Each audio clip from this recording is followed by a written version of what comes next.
To cricket on loop.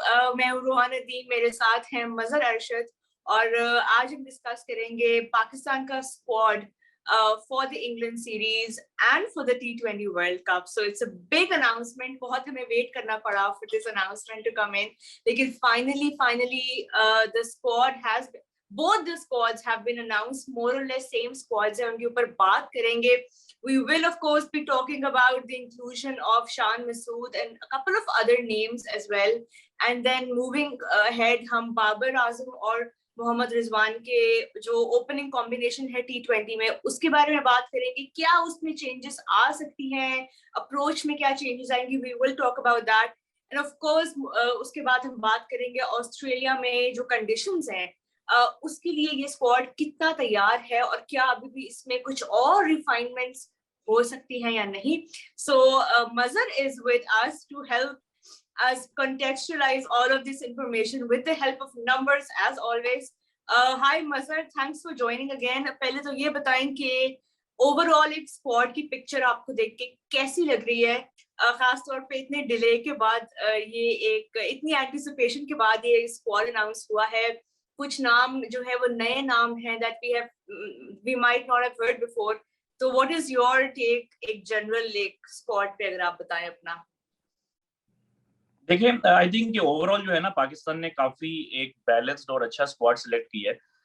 Pakistan ने कोई ज्यादा जो है वो रिएक्ट नहीं किया, क्योंकि नॉर्मली ऐसा होता है कि इस तरह के इमोशनल रिएक्शन आते हैं कि अगर आपकी बड़ा टूर्नामेंट या मैच हार जाए, जिस तरह के पाकिस्तान एशिया कप फाइनल हारा है, तो उसके बाद अक्सर हमें काफी मेजर चेंजेस देखने को मिलती हैं. लेकिन आई थिंक इस मैनेजमेंट और जो आपकी सिलेक्शन कमेटी है, आई थिंक उनकी ये अच्छी खास बात है कि ये प्लेयर्स को जो है वो प्रॉपर एक रन दे रहे हैं, प्रॉपर उनको एक मौका दे रहे हैं बिफोर राइटिंग देम ऑफ, या उनको जज करने के लिए जो है उनका जो सैंपल साइज है वो काफी बड़ा है.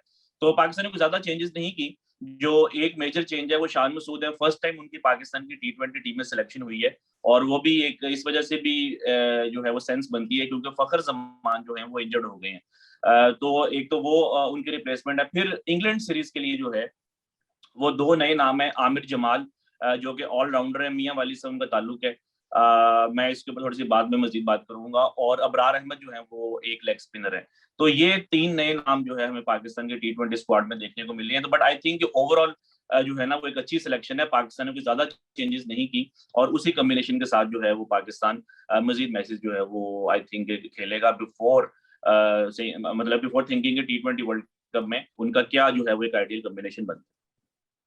ये एक बड़ा रिफ्रेशिंग माइंडसेट है कि even though we lost the final, और कुछ चेंजेस जो थे वो, जिस तरह आपने कहा कि हम जब भी कोई बड़ा टूर्नामेंट हारते हैं या उसमें कोई ऐसी परफॉर्मेंस होती है तो मेजर चेंजेस कर दिए जाते हैं, या तो टीम स्ट्रक्चर में या मैनेजमेंट में. बट इस बार we are moving ahead with the same team and that shows that we have faith in these players, क्योंकि जाहिर हम पिछले 1-1.5 साल से इन्हीं में इन्वेस्ट कर रहे हैं.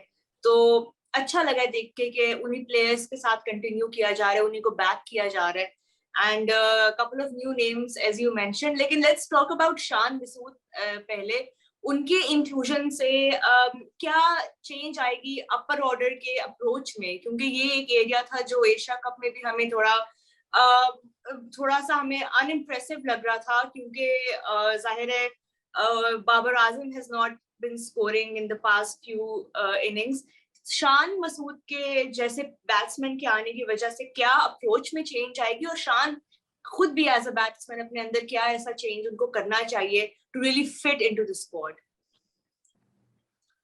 देखिए रोहा, ऐसे है कि जितने भी जो रेड बॉल स्पेशलिस्ट होते हैं दुनिया में, यानी कि जिनका जो स्ट्रॉन्गर फॉर्मेट है वो रेड बॉल क्रिकेट होता है, जिनका फर्स्ट क्लास एक्सपीरियंस बहुत ज्यादा होता है, जिस तरह शान मसूद हैं, पिछले 10-12 साल से फर्स्ट क्लास क्रिकेट खेल रहे हैं. इन प्लेयर्स के लिए वाइट बॉल क्रिकेट में रन्स करना जो है वो इतना मुश्किल नहीं होता, क्योंकि जब आप हायर लेवल जो रेड बॉल है उसमें अगर आप रन्स कर रहे हैं तो वाइट बॉल क्रिकेट में रन्स करना जो है आपके लिए आसान हो जाता है. इस वजह से हम देख रहे हैं कि भी आप देखें असद शफीक ने इस साल T20 क्रिकेट में काफी रन्स किए हैं, क्योंकि उनकी बेसिक्स जो है वो ठीक है. इसी तरह शान मसूद की भी जो बेसिक्स है वो काफी स्ट्रॉन्ग है. अजहर अली को आप देखें, अभी काउंटी क्रिकेट में लास्ट जो उन्होंने वनडे मैच खेला है उसमें उन्होंने 130 रन कर दिए. तो इसमें तो कोई शक नहीं है कि शान मसूद अगर पाकिस्तान की टीम में आए हैं तो वो रन्स करेंगे, उनमें पूरा जो है वो पोटेंशियल और स्किल है. लेकिन पॉइंट ये है कि वाइट बॉल क्रिकेट में जो इंपॉर्टेंट चीज है वो ये है कि आप किस पेस और स्ट्राइक रेट के ऊपर आप रन्स कर रहे हैं। तो पाकिस्तान का ऑलरेडी जो एक इशू चल रहा है टॉप ऑर्डर पे कि आपके स्ट्राइक रेट्स जो हैं वो काफी लो हैं, फिर अगर आप नंबर 4 के ऊपर शान को लेकर आते हैं तो आई डोंट थिंक कि ये उन प्रॉब्लम्स का जो है वो कोई सोल्यूशन है।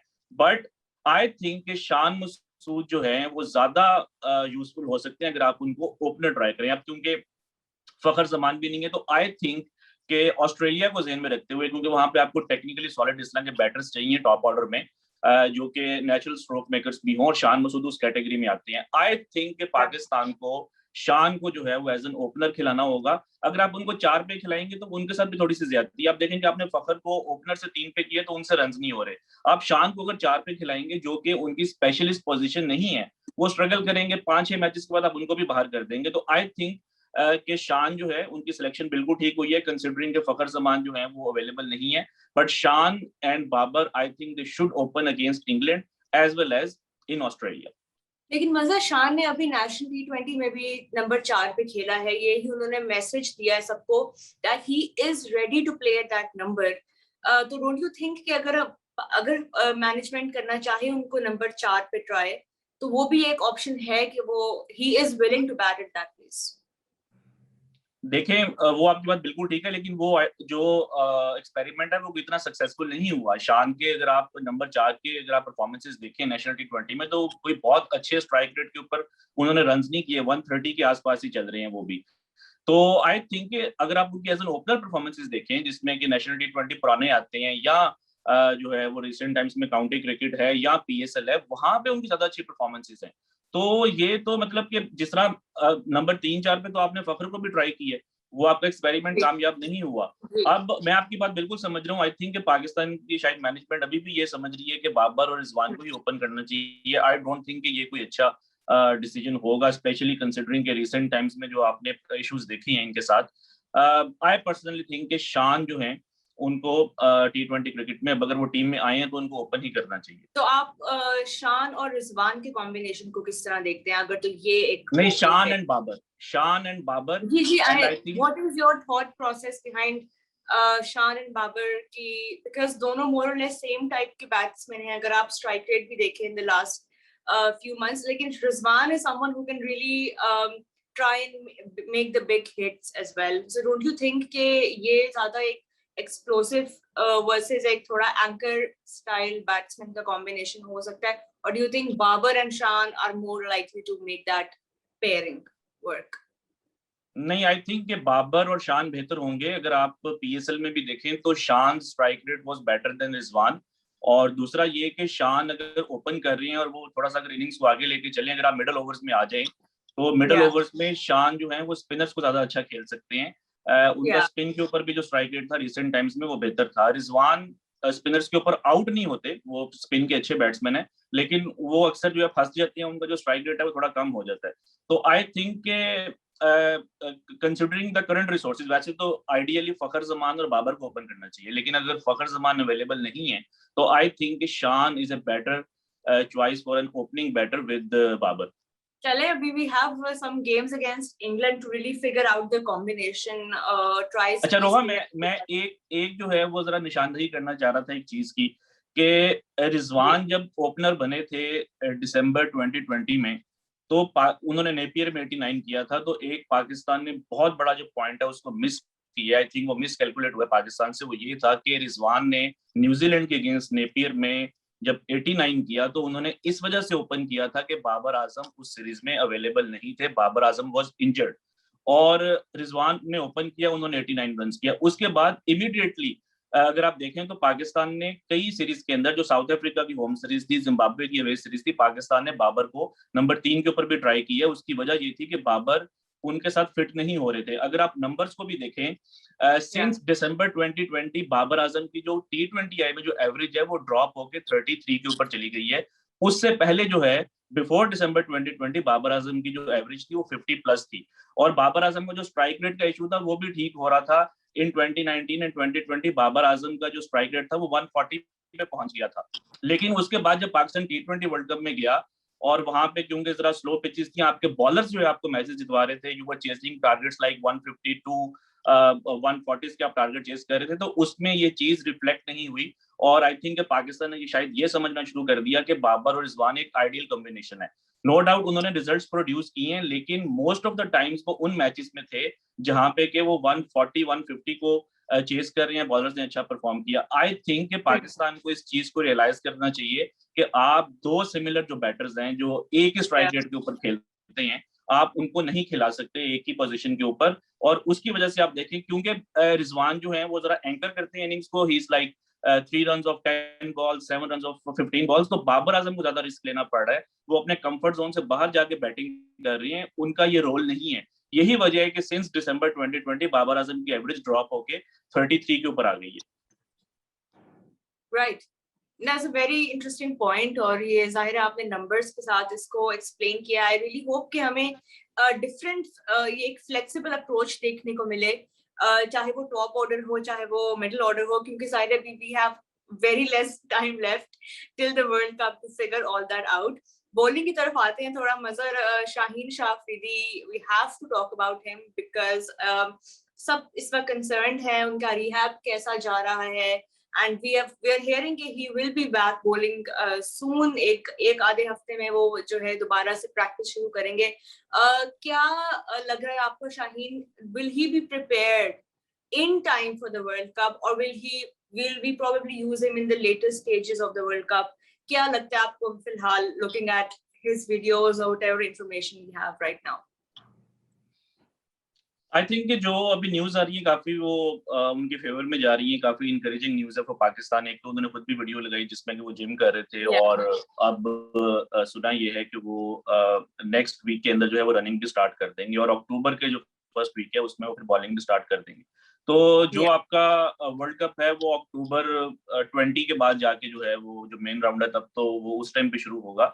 तो होपफुली अभी भी 1 महीना है, और हम ये एक्सपेक्ट कर सकते हैं कि वो तब तक जो है वो मैच फिट हो जाएंगे। इसीलिए आई थिंक पाकिस्तान ने उनको स्क्वाड में भी रखा है, क्योंकि जो मेडिकल पैनल की जो ऑब्जर्वेशन है, जो उनकी प्रेडिक्शन है वो यही है कि Shaheen will be available before the T20 world cup. It's a good sign for Pakistan. अभी तक जो हमें इत्तलात जो मिली हैं, जो रिपोर्ट्स मिली हैं, कल को कुछ भी हो जाए वो आप उसको नहीं आप कुछ कह सकते, बट होपफुली वो T20 वर्ल्ड कप खेलेंगे। Let's hope for the best. Mazhar, bowling में थोड़ी और डिस्कशन करते हैं। जो अभी इस वक्त हमारा पेस अटैक है, Mohammad Hasnain is back fully, मतलब he is now part of the team जिस तरह वो पहले थे बिफोर दिस होल उनका जब एक्शन रिमॉडल हुआ।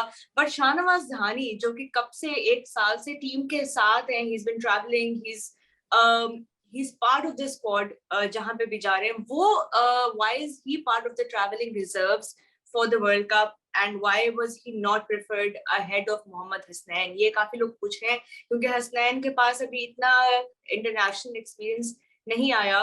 इस साल वो he has played the 100, इसमें he has been BBL का भी उनके पास एक्सपीरियंस है, but why was Dhani not considered ahead of him? ये इस पे जरा बताएं, क्या थिंकिंग है मैनेजमेंट की behind that?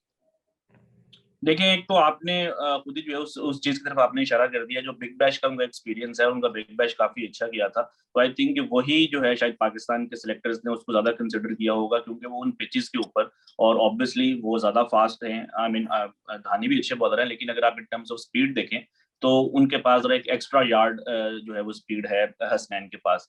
तो आई थिंक वो जो बिग बैश वाला फैक्टर है, और ऑस्ट्रेलिया के पिचेस में इस तरह बाउंस होता है, तो वो पाकिस्तान की शायद एक असेसमेंट है कि हसनैन जो है वहां पे ज्यादा जो है वो यूजफुल हो सकते हैं। और हसनैन जो है वो आई थिंक मैंने लास्ट टाइम भी एक बात की थी, अगर आप इस करंट पाकिस्तान का जो बॉलिंग अटैक है माइनस शाहीन, तो Hasnain in terms of exposure सबसे ज्यादा एक्सपीरियंस है। वो 2019 वर्ल्ड कप में भी पाकिस्तान के स्क्वाड का हिस्सा थे, उनको ज्यादा अपॉर्चुनिटीज नहीं मिली, फिर एक उनका वो बॉलिंग एक्शन का इशू हो गया। बट ये कि वो काफी देर से पाकिस्तान के सेटअप का हिस्सा है, तो शायद उस सेंस में भी पहला राइट उन्हीं का बनता था। धानी जो है थोड़ा बाद में आए हैं। वसीम जूनियर जो हैं उनको एडवांटेज ये है कि वो थोड़ी सी जो है बैटिंग कर सकते हैं, तो इन केस अगर पाकिस्तान को कहीं पे 4 फास्ट बॉलर्स अगर खिलाने पड़ गए तो फिर उसमें हो सकता है कि पाकिस्तान जो है वो वसीम जूनियर को कंसिडर कर ले।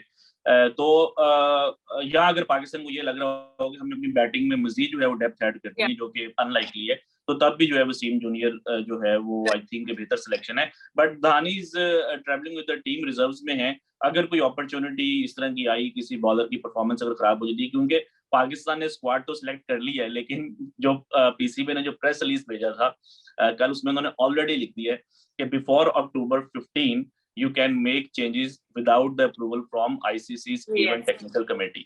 तो लास्ट टाइम भी हमें पता है कि वर्ल्ड कप का स्क्वाड अनाउंस हो गया था, लेकिन उसके बाद नेशनल T20 में कुछ प्लेयर्स ने परफॉर्म नहीं किया था, तो वो ड्रॉप हो गए थे। तो अब तो इंटरनेशनल सीरीज है आपके पास, तो इंग्लैंड वाली और फिर ट्राई सीरीज है न्यूजीलैंड, तो मे बी एक दो चेंजेस अभी भी हो सकती हैं, बट आई थिंक के करंट जो सिलेक्शन है वो आई थिंक काफी जो है वो बेहतर हुई है कि आपके बेस्ट जो 5 फास्ट बॉलर्स हैं वो यही बनते थे। अच्छा, अभी आपने मेंशन ये खुद ही किया, तो इस पे भी जरा बता दें कि अगर तो चेंजेस होती हैं, कितना लाइकली है कि कोई चेंजेस होंगी इस स्क्वाड में before the deadline which is October 15, और अगर हुई तो क्या चेंजेस कर सकते हैं? क्योंकि काफी लोग बाय द वे ये भी मेंशन कर रहे हैं Shoaib Malik should have been part of the team. ये भी काफी लोगों का कहना है कि मिडिल ऑर्डर में हमें एक एक्सपीरियंस जो हम बहुत ज्यादा लैक कर रहे हैं, तो a lot of his fans are also hoping he might make it to the squad. Do you think Shoaib Malik still has a chance to make it to the squad? और उसके अलावा Sarfaraz is also a name that we keep seeing. क्या लगता है अगर changes होते हैं squad में तो क्या होंगे वो changes?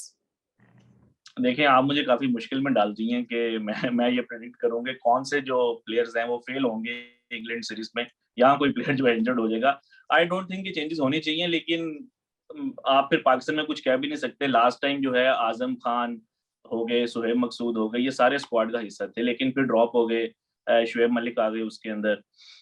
तो आई थिंक कि शुएब का जो शायद ऑस्ट्रेलिया में जो उनका रिकॉर्ड है वो शायद उनकी फेवर में नहीं जाता। आई नो कि इस बात को काफी देर हो गई है, बट जब वो अपनी पीक पे भी खेलते थे तो ऑस्ट्रेलिया में उनकी जो एवरेज है वो 12 या 13 की है T20 क्रिकेट में। तो एक तो वो जो है आई थिंक कि कोई वो पाकिस्तान के सिलेक्शन इस टाइम जो कॉम्बिनेशन है उसमें फिट नहीं होंगे, बट आई डोंट थिंक कि कोई चेंजेस होनी चाहिए। अगर हुई भी तो मैं फिर उसमें कुछ इतना बड़ा एक्सपर्ट नहीं हूँ कि मैं ये कह सकूं कि कौन आएगा कौन बाहर जाएगा, लेकिन पाकिस्तान में कुछ भी हो सकता है। शुएब मलिक भी वापस आ सकते हैं, सरफराज भी आ सकते हैं, कोई एक और फास्ट बॉलर भी आ सकता है, लेट्स सी। चले, बड़ा सेफ आपने आंसर दिया, लेकिन रोहा एक बात है, जो आमिर जमाल जो पाकिस्तान ने जो सिलेक्ट किए हैं, इनका अगर आप अपनी स्ट्राइक रेट देखें नेशनल T20 में तो ज्यादा उन्होंने नहीं खेला, लेकिन उन्होंने जितना भी खेला है वो कोई 180-190 के स्ट्राइक रेट के ऊपर उन्होंने बैटिंग की है। उनकी एवरेज भी ठीक है, बॉलिंग भी कर लेते हैं। तो यू नेवर नो कि अगर पाकिस्तान को जिस तरह इंग्लैंड सीरीज में अगर उनको अपॉर्चुनिटी मिल जाती है और वहां पे अगर वो कोई एक्स्ट्रा ऑर्डिनरी परफॉर्मेंस दे दें, तो शायद पाकिस्तान को इस तरह की चीज सोचे कि यार ये हमारे पावर हिटिंग के जो इश्यूज हैं ये बंदा वो सॉल्व कर सकता है। तो क्योंकि मुझे नहीं नजर आ रहा कि आसिफ अली और खुशदिल शाह दोनों एक साथ में खेलेंगे प्लेइंग 11 में ऑस्ट्रेलिया में, आपको इनमें से एक को ही खिलाना होगा। तो फिर हो सकता है कि शायद पाकिस्तान कोई आमिर जमाल के बारे में सोच ले। अबरार अहमद ने काफी इंप्रूव किया है पिछले 1-2 सालों में। पेशावर ज़ल्मी के लिए वो फर्स्ट टाइम हमने उनको देखा था, फिर रेड बॉल क्रिकेट में उन्होंने काफी अच्छा परफॉर्म किया। नेशनल T20 में भी अच्छी बॉलिंग करें, लेग स्पिनर है, इवन दो कि फर्स्ट चॉइस पाकिस्तान के लेग स्पिनर शादाब खान ही होंगे, बट अगर उस्मान कादिर से परफॉर्म नहीं होता तो हो सकता है कि अबरार अहमद जो हैं वो पैकिंग ऑर्डर में ऊपर आ जाए। तो 1-2 चेंजेस जो हैं वो हो सकती हैं। Right, Mazhar, before we wrap up जरा ये थोड़ा सा डिस्कस कर लेते हैं कि एशिया कप से क्या टेक अवेज हैं पाकिस्तान टीम के, कंसिडरिंग के कुछ एरियाज, कुछ वीकनेसेस इस तरह के हमारे सामने एक्सपोज हुई हैं। So before we take on England and of course we start our world cup campaign, क्या चेंजेस और क्या लर्निंग्स हमें मिली हैं फ्रॉम द एशिया कप? देखिए रोहा, जो सबसे बड़ा आई थिंक इसमें पाकिस्तान के लिए कंसर्न है वो आपका जो टॉप ऑर्डर का जो एक स्कोरिंग रेट है। आई थिंक उससे जो है ना वो काफी आपको जो मिडिल ऑर्डर है उसके ऊपर भी प्रेशर आ रहा है। अगर आप पिछले 3 सालों में देखें तो पाकिस्तान का जो पावर प्ले में इंटरनेशनल क्रिकेट में जो रन रेट है that is only 7.10 and that is 9th lowest in the world, यानी कि 9th नंबर के ऊपर आप हैं। तो इवन अफगानिस्तान एंड आयरलैंड जो है वो आपसे बेहतर स्पीड के ऊपर जो है वो रन करें। तो आई थिंक इस चीज को सॉर्ट आउट करना होगा। और I think Rizwan no doubt he has been a brilliant batter for Pakistan in the last couple of years. अगर हम उनकी परफॉर्मेंसेस देखें, रैंकिंग्स में भी वो नंबर 1 के ऊपर हैं। अगर आप उनके रन्स देखें since 2020 he has the most runs in the world, highest average in the world। लेकिन अगर आप उनका स्ट्राइक रेट देखें 130, it is 100th in the world, यानी कि दुनिया के टॉप 10, टॉप 20, टॉप 50 तो क्या वो मुश्किल से दुनिया के टॉप 100 बैटर्स में आ रही है in terms of strike rate. तो आई थिंक इस एक एरिया को जो है पाकिस्तान को इम्प्रूव करना है कि अगर इस वन टॉप ऑर्डर में खेलते हैं तो उनको जो है जरा बेहतर स्कोरिंग रेट से रन करने होंगे, ताकि आपका जो लोअर ऑर्डर है उसके ऊपर जो है वो ज्यादा प्रेशर ना आए। राइट, ये बिल्कुल आपने सही बात की है, क्योंकि ये हमें फाइनल में भी खास तौर पे देखने को मिला था कि यूजुअली जो लोगों की भड़ास होती है ना वो मिडिल ऑर्डर पे निकलती है, और जाहिर है वो उनकी जो फीलिंग्स है वो तो सबके सामने है ही, बट टॉप ऑर्डर की तरफ से थोड़ा सा अगर ज्यादा वेल पेस्ड हो उनकी इनिंग्स, तो I think that takes a lot of pressure of number 4, number 5 and onwards. So thank you Mazhar for sharing those numbers with us and for being with us again today. और आप लोगों का भी बहुत शुक्रिया for watching. We will be back soon with another episode. आज हमने squad पे बात की है, but there is a lot of cricket coming up, so we will be back with more stuff on cricket on loop. Thank you for watching.